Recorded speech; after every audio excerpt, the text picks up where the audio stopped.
All right, Jeff. We talked about expectations a little bit. We did. Talked about what Dan Campbell would need to do. He got a 6-year deal, okay? I think when Sheila and Brad got together, along with Dan, at the end of the day, after all the contracts were settled, they looked at this project and probably said to themselves, we do this right, it's 3 years. Mm-hmm. And I think so far they are doing it right. And I love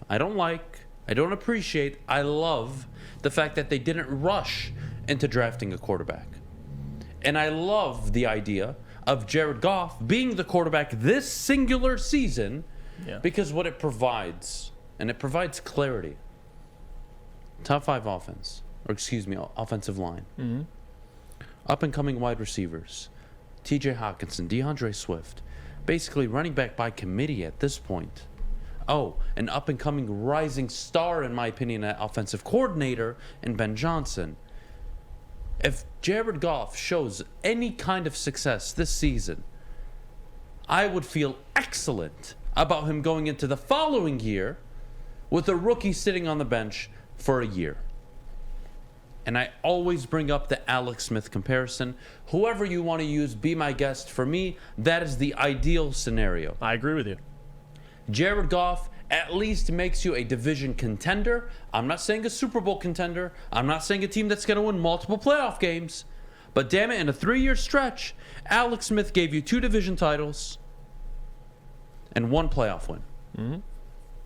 If Jared Goff gives you anything similar to that in the next 3 seasons, you would consider that a major success.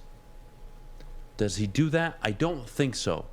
It's still too early, and you don't know enough about Dan Campbell. If Andy Reid was the coach, we're probably having a different conversation. But you got to wait for Dan to prove himself as well. So if I told you in the next 2 seasons, hell, even 3, he's here for the remainder of his contract, and you delay drafting a quarterback by another year, but you win a division, and you win a playoff game, would you have deemed it worthy? I think most of you would. Do I think that's the case? I don't. But we have to understand what's going on here. Jared Goff is the quarterback this season, no questions asked. We're not going to talk about it. Next season, I think he should be given performance. To start, yeah. And if they go out and win 6 games, 7 games, and show improvement, then I can look at Jared Goff next year and say, you should be contending for the division with this team, Dan Campbell.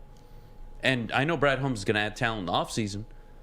And if they do compete, well, then you have a tough decision to make. It should be easy, but it's tough. Do we continue with the guy who led us to our first double-digit win season in years? Or do we start the second-year quarterback?